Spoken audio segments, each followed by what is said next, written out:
everyone. My name is Padmini Nidumolu, and I'm the co-founder of Lean and Agile for Women, a movement founded to raise the floor for the women in lean and agile spaces and in the organizations they work in.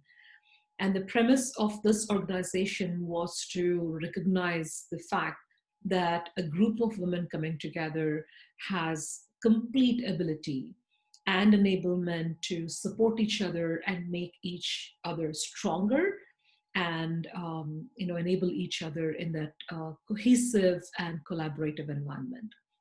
As part of this organization, one of the initiatives that we have kicked off in 2019 is called LIA100, Lean and Agile 100, and that stands for celebrating 100 amazing women in lean and agile organizations across the world.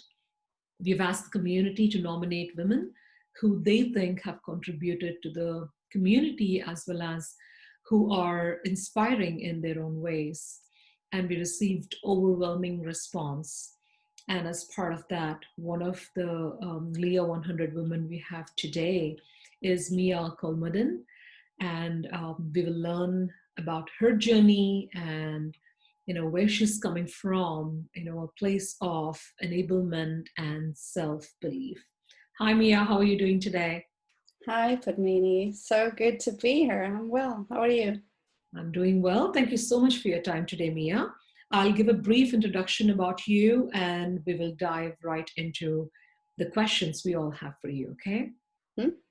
So Mia is the creator of Agile in a Nutshell, a coach, a keynote speaker. Mia has a background from UX and design and product development. She has worked in agile teams, lean startups, and scaled agile setups for 15 years. She's the founder of the Agile Coaching company called Dandy People in Stockholm. And you might know her from the Agile in Nutshell series of infographic posters. I myself picked a lot of posters from many conferences. Thank you, Mia, for creating that. Besides this, she is a passionate Agile coach, facilitator, and trainer. And she coaches people to enable cross-collaboration and self-management to make people awesome. She's also one of the founders of Agilakontrakt, which is Agile Contracts, which is an information hub about how to do Agile procurement in an Agile way, which is starting to spread quite a bit in Sweden. And that is totally lovely, Mia. So welcome again to the series, and I'm looking forward to learning more about your background and where you come from. So let me start by asking you one of the questions, right? So what is compelling about Agile in a nutshell? Why did you feel like you have to create it? So I actually created it because I was running a half-day introduction in Agile for students on a school called Hyper Island here in Sweden. So I wanted to give them something that just collected all the different topics that we were going to talk about in such a short time, so they could bring it with them, because I felt it was a very short time to introduce someone to Agile. Right. So that's actually why I did it, to just leave something behind. And then I published it on the blog, and it kind of spread like I was overwhelmed. It was like a storm hit me like a month later on LinkedIn. Yeah. Nice. And this is a free resource, right? Anybody can use it. Of course, crediting you for creating it, but it's a free resource that people can leverage, correct? Yes, exactly. And of course, we have people who have translated it to different languages who've also done that for free, also sharing it with the community. So I think that's wonderful that people can join in and help also to bring it to their context in their country and their language. Yeah, and thank you for that, Mia. First of all, to create it, because it's very easy, it's very handy, it's in a consumable capsule, and the next, for your willingness to just share it in the community. That is really awesome. So you do have a very strong UX and product development background, right? You know that's your Yeah, strength. that's the core, I would say, in That's my your background. core, Yes. right? Now, how did that experience and that expertise enable your agile coaching, um, experience? How do they complement each other?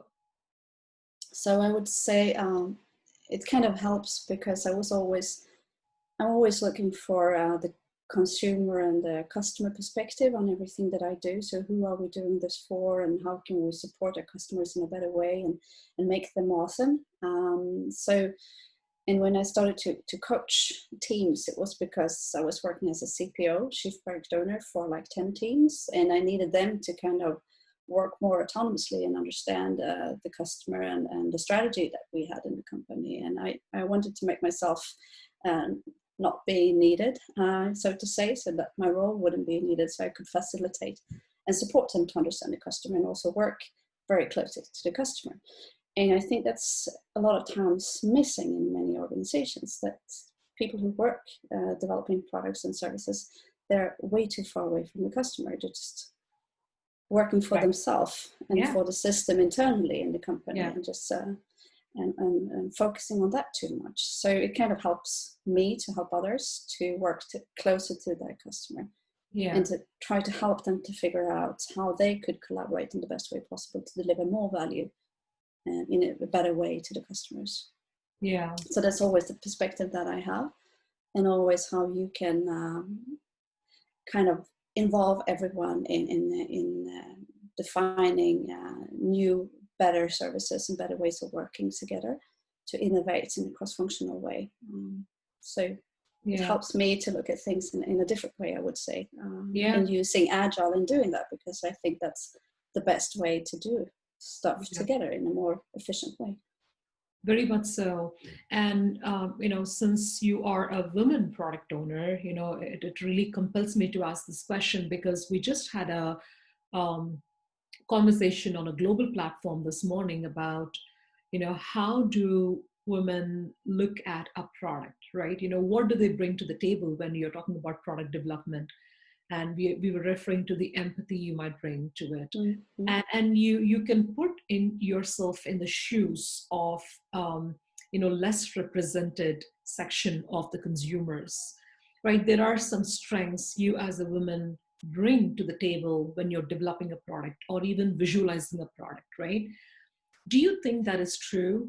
And if yes, have you seen a balanced representation of gender when it comes to product development in the organizations, more so in the global organizations?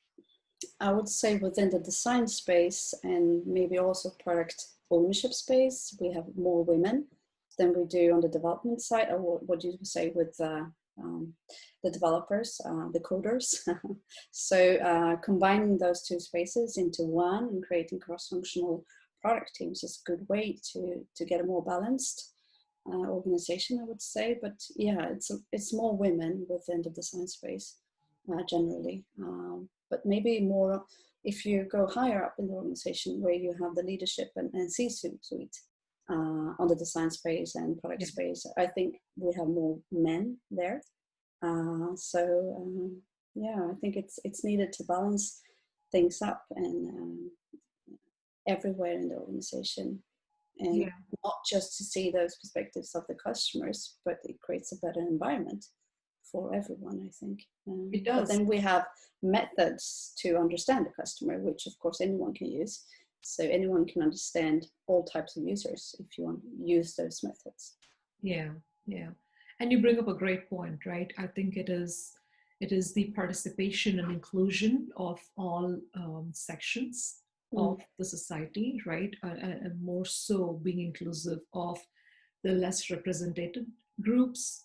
And in fact, we have a pillar in the house of Lean and Agile, if you will, called Women Inclusion Pledge. And that's exactly what we coach the organizations and communities on, is how can you create an intentional space for women in your organization or in any event you're creating? Because most women either are intimidated by the lineup of men that they see, or they assume that there's no place for them because there are enough smart people, competent people out there. It's the internal barrier they carry.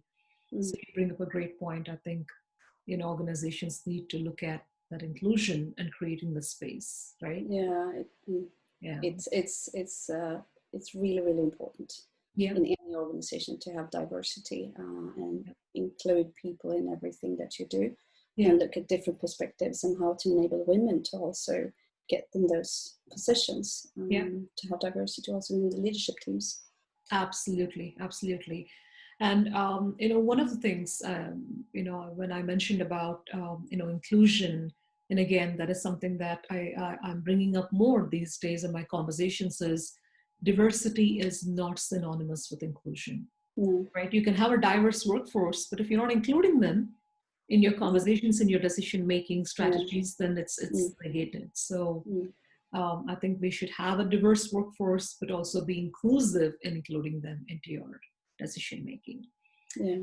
So, one of the things that we look for as a community, Mia, is inspiration, right? We want to understand if the struggles that we are going through are the struggles that everybody is going through, so we can learn, right? How did you come out of that? How did you perform in that situation?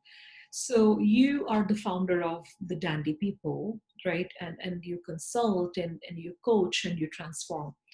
But when you first thought of creating this organization, what were the barriers, internal barriers you had to fight with? Did you have self-doubt? Did you feel intimidated? How was that? Because many of us want to start so many things, but there is a lot of apprehension. We want to learn how it's working. And of course I had hesitation, mostly around being a manager, being an owner of a company and hiring people, and that responsibility that it brings in being responsible for people and their lives, and how we run the company, and if we could find customers, support them in a good way to grow, and all those things. If I could actually do that, so that was the biggest problem in my mind, if it would be possible to do it in a good way. But then I thought, all the companies that I worked for, some of them worked good in different dimensions. So why not bring those good things from different dimensions that I like and create something new and try to involve people in the company and do it together. So I've always been thinking, a lot of people think that they should do everything themselves because they are the managers. And I started to think that myself. And then I realized, of course, I don't need to do that because I will bring in awesome people that will help me to do it. But I think that was the biggest, will I be good enough for the people who will come in and join me as working in Dandy in different ways. So you kind of had that self-belief complement your self-doubt, right? I think it was a compensator, not complement, but I think it compensated for this. And I think that is something that, I've seen many women struggle with, is they are very competent, they're very intelligent, very capable, but they have this self-doubt which can negate everything else that they have. And one of the main intentions of doing these interviews and bringing people like you on board is, all of us are in this together, right? And all of us struggle with similar inhibitions. So how can we learn from each other, right? It's self-doubt. We always have that. Everyone has that. If we're human, I think we have that.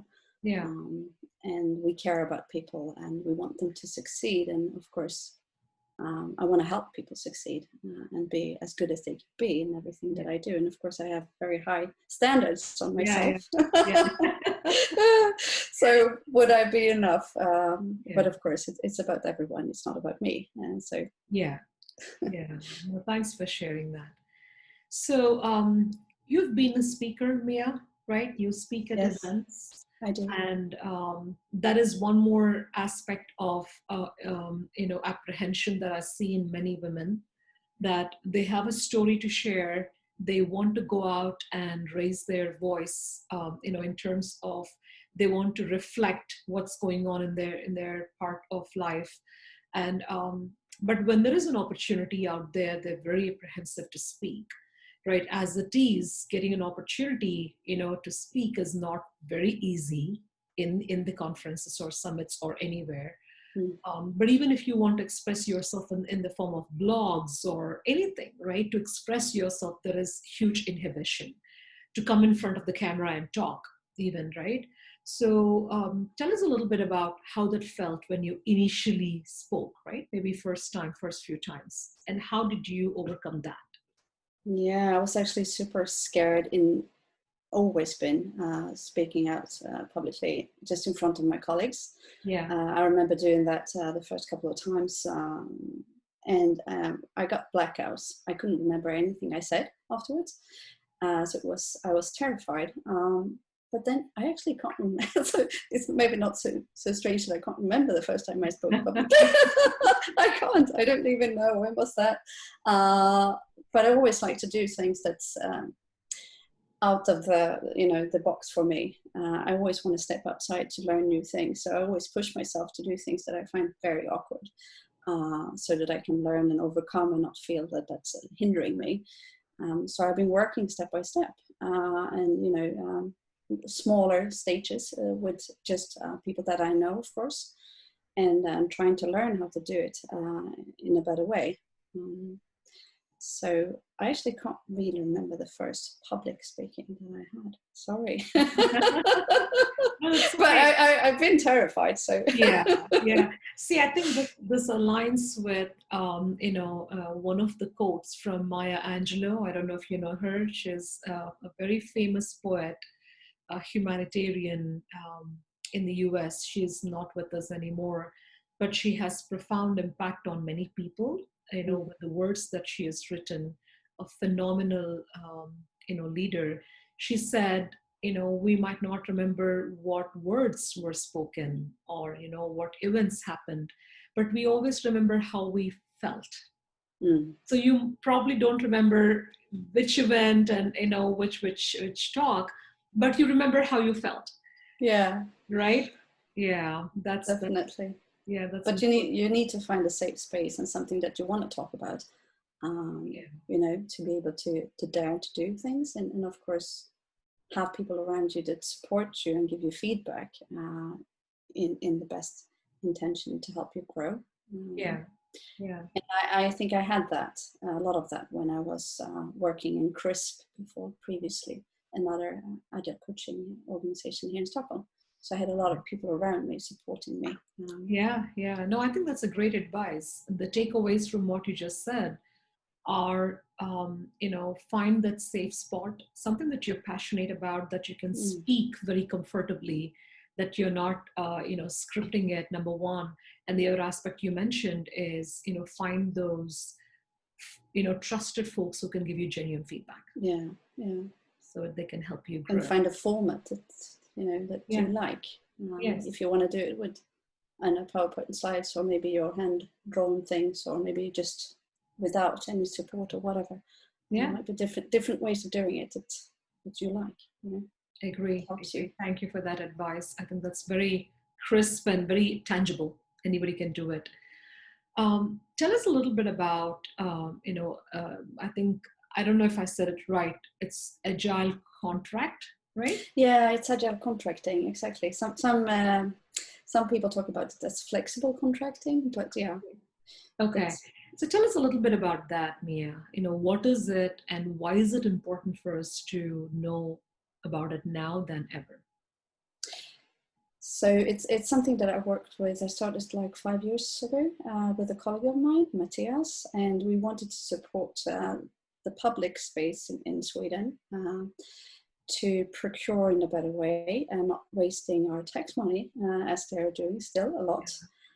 So a lot of money goes into nothing because of those procurements that doesn't really end up in what they need. So we wanted to support and find ways to show them that you could do agile procurement also within the public sector. which is very difficult here in Sweden. People think that they can't do all these things, but they can. So it was just giving examples and showing that it is possible, that you can do it. So we set up, I think we've had 3 conferences now, and we started to collaborate with people outside of Sweden in Scandinavia, Denmark and Finland, to bring in cases from those countries which have the same rules that we do, same laws. And so it's just been something, whenever I see something that is very costly and damage a lot of people's lives, I want to support them and help them. So it's just one of those things that we started to work with. No, that's great. So how do you see the future holding up in your ecosystem, Mia? You have a company and you speak and you collaborate with the other folks in the community. What are you seeing the future as right now in Sweden and Scandinavia and overall in the world? What I see, at least in our space, is that the borders are kind of getting blurred, because right now we collaborate with people outside of the country and with wherever they are, and we try to help each other to give the support that is needed. So I think a lot of that type of collaborations that starts to happen now due to COVID-19 will also continue. Right. And I think that will help us a lot to grow and to spread and to help more people around the world as a community. So we want to help and support in that from Dandy. So I think putting more energy into that and how we can facilitate and help to do that. I think that's what's starting to happen. That was actually our plan for this year. So it's been playing out in our favor, I would say. So we were already planning on doing all these things that we do with online learning and networking and all these things that we find important. Yeah. I agree, right? A lot of plans are at stake and on hold. I think single big disruption of our lifetime, right? None of us saw this coming. So, let's all hold each other's hands and stay united in this challenging times, right? That's fantastic. A perfect time to start to do that for everyone. Yes. And to hold on. Yeah, to hold on, right? And keep that positive mindset and still be productive in some shape or form. I think that's very important. So finally, do you have any message for our community? Anything that you live by, that you want to share with us? I would say what I live by is always be curious, so continue to explore and learn new things and step out of that safe zone that you might have just a little bit to see, dip your toe in something new. I think that's always really, really nice to grow and to learn and to help others to do it. Yeah, so. Nice. Very good. I think all of us can use that, right? Step out of the comfort zone. I read somewhere, comfort and growth don't go together. Right? So if you want to expand, you have to step out. So I think, what you said is very timely. Thank you so much, Mia. That was a fantastic conversation. And I think you're very centered and you have so much to offer to the community. We hope to see you around for a long, long time to come. Oh, thank you, Padmini. So nice to be here, to meet with you. Thank you. Same here.